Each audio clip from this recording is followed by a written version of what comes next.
जब कंस हस्तिनापुर जीतने के लिए आया तो क्या हुआ। महाभारत के युद्ध में बहुत से महान योद्धा हुए हैं। उनमें से कुछ देवताओं के अंश थे तो कुछ शक्तिशाली राक्षसों के।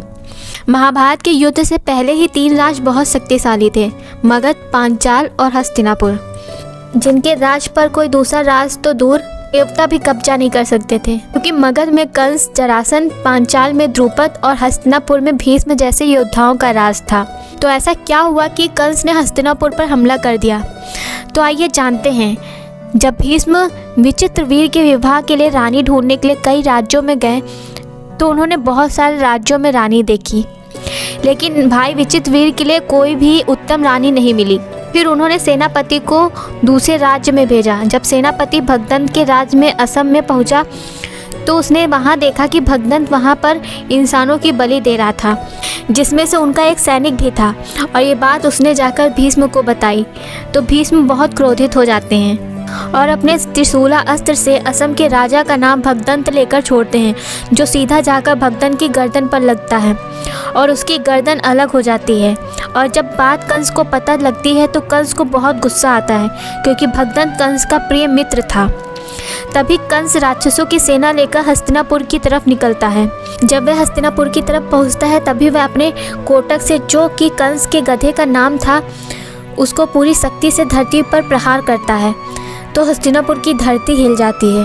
तभी भीष्म अपने महल के सबसे ऊपरी हिस्से पर जाकर देखते हैं तो कंस पूरी सेना लेकर वहां पहुंचा हुआ होता है। तभी सेनापति अपनी सेना को युद्ध के लिए सुसज्जित करते हैं तो भीष्म सेनापति को मना कर देते हैं और अकेले ही रथ पर सवार होकर कंस की ओर बढ़ते हैं। तभी भीष्म अपने धनुष की प्रत्यंचा खींचकर बहुत जोर से गर्जना करते हैं, जिससे कंस के रथ की छतरी उड़ जाती है। तभी कंस अपने सबसे शक्तिशाली सेनापति को उन पर प्रहार करने के लिए भेजता है। तभी भीष्म उसे एक ही बाण से मार देते हैं। तभी कंस अपनी सारी सेना को इकट्ठा करके उनको मारने के लिए भेजता है।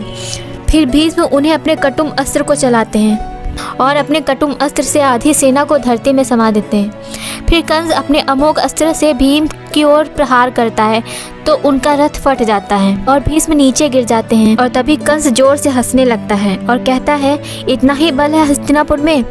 इतना बल तो हमारे घोड़े में है। यह सुनकर भीष्म को अत्यंत क्रोध आ जाता है। वे अपने पशुपास्त्र ब्रह्मास्त्र को इकट्ठा करके अपने धनुष की प्रत्यंचा चढ़ाते हैं, जिसे वह कंस पर छोड़ने वाले ही होते हैं। तभी आसमान में आकाशवाणी होती है और आकाशवाणी कहती है कि इस कंस का अंत किसी और के हाथों निश्चित है, आप अपने स्तर का प्रयोग ना करें। भीष्म ये बात मान लेते हैं और कंस को जाने देते हैं।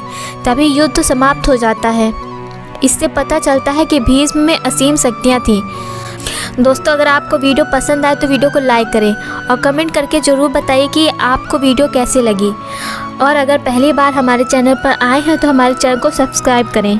तो मिलते हैं एक और फैक्ट वीडियो के साथ। तब तक आप सब अपना ख्याल रखिए। धन्यवाद।